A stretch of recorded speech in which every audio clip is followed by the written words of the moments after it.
Hey, what's up guys? DigiNuts here. So for today's video, we're going to be talking about aperture. So if you're just starting photography and don't know what this is the video for you. Let's go. Now, when we talk about what makes your exposure, which is your photo, there's three items that you need to know about. One is the shutter speed. Second is the ISO. And the third is the aperture, which is what I'm going to be talking about today. I think aperture is probably the most difficult one that people tend to struggle on grasping, so we're going to tackle that one first in this video, and then we'll do the other ones in another video. So let's think of aperture as your eye. Will close depending on if there's a lot of light, or if it's really dark, the aperture, in this case the little circle of the eye, will open. Think of that as aperture. Same thing on the camera. It's basically the same thing, which is the center of the lens, which is what lets the lights into the lens. Okay, now that you know what this means, in the case of the camera world, the way that this is measured is by a formula which gives out your f-stop, which is pretty easy, don't worry.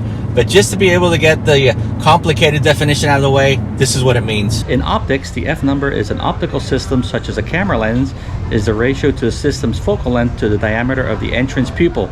It is also known as focal ratio, f ratio, or f-stop. Sounds complicated, right? But don't worry, it's actually pretty simple. So let's say, for example, you have a 50mm lens, and the front part, which is the iris, which is open to, let's say, 25mm. You divide the 50 by 25, gives you 2, which means that your lens is at f2. Simple as that. Now, in relation to the human eye is actually an f8.3, usually in full-blown daylight, and usually 2.2 in darker situations. So one of the cool things of actually being able to adjust the aperture is it provides us the ability to do some of those really cool shots that we see. And probably the most common one is the one that we have the person in focus in the front, and then we got the really cool blurry background. That is actually adjusting what is called the depth of field. Depth of field is the distance between the closest and the farthest object of what is in focus, which means that if we use a really tight f-stop like f1.4, that depth of field is really small, which gives that really cool background effect. Now, when the depth of field is really wide or really big, you basically get a lot of stuff in focus. And the cool thing of that is we can actually adjust that with our cameras with the aperture setting. For example, let's say you're taking a portrait shot and you want only the eye and the person sideways, and you want the eye in focus. And now you'll notice that you can actually put the front of the face, this side, out of focus, as well as the back out of focus. And by adjusting the aperture, we can make what's in focus bigger or smaller, which is really cool. Now, the perfect example for this, we're actually going to head over to Pandora and we're going to shoot some items. And one of them is going to be one of the flowers, and we're going to start taking the photo at f1.4, which is the widest that I have on my lens. And we're going to slowly increase that number. And you're going to see how what is in focus in front stays in focus, but what's in the back starts to come into focus little by little. Check it out.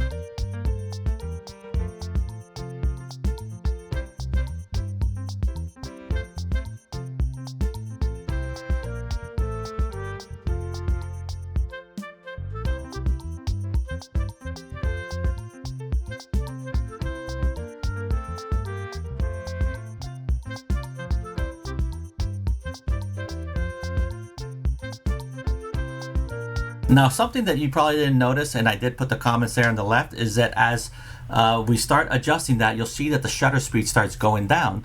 Now, as I mentioned in the beginning of the video, all three things are connected, which is the shutter speed, the ISO, and the aperture. So when we start adjusting one, the camera is going to automatically adjust the other ones. And what's happening here, as we start making our aperture smaller, which means that there's less light coming in at one time, the camera has to adjust the shutter speed so it can let in more light with the less time that it has, which is why the shutter speed will start going slower.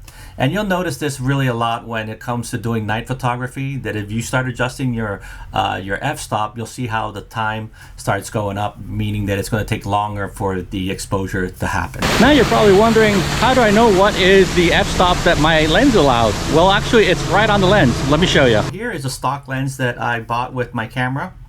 And this is basically a zoom lens that comes with it, which is 75 to 300. So you can zoom all the way to 300.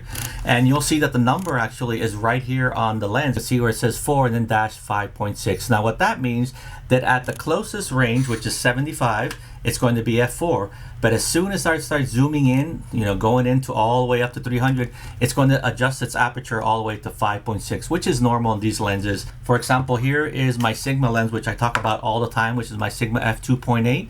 And as you can see here on the front of the lens, you'll see where it says that it's 2.8. There's not a second number. And what that means is I can zoom in throughout the lens, and it actually can do 2.8 through the whole way. Does not mean I cannot adjust it to something else. I can always put it as 5.6 or whatever, but it does have the ability to do f2.8 all the way through the zoom range that the lens provides. And that, again, like I said, is one of the reasons why lenses cost what they cost. Now there's two ways to adjust the aperture on your camera. There's actually two modes that we could set it to. One is the manual one, which I don't recommend yet, and the other one is the aperture priority, which is AV on the Canon cameras. And that way, when you hit the dial, you'll actually see that the aperture will go up and down depending on the lens that you have. Is depending the minimum number and the highest number that you'll find on them. You're probably wondering what is that I use for some of my photos, so I'm going to go ahead and tell you. Now, when it comes to dark rides, portraits, or stuff that I want to really focus in on a certain thing, I'll probably use my widest f-stop, 1.8 or 1.4 or whatever you have. Now, we're looking at something like dark shots, for landscapes or walking around the parks where I do night photography. Then I'll usually start at 5.6. Stuff which is related to like fireworks, I'll usually do f11. And there's actually a link here for how I shoot fireworks, a video that I did a while back. I usually don't recommend going all the way to the extreme on the other side, like f22 and stuff like that, because usually with an f16 or f11 you'll do fine. Okay guys, so that's it here from Animal Kingdom. Hopefully it explains what is aperture on the camera, and hopefully you can use it for your Disney photography. Now if you got any questions, feel free to ask right there below on the comments, and I'll gladly respond to them. So until then guys, stay awesome. See ya. Bye.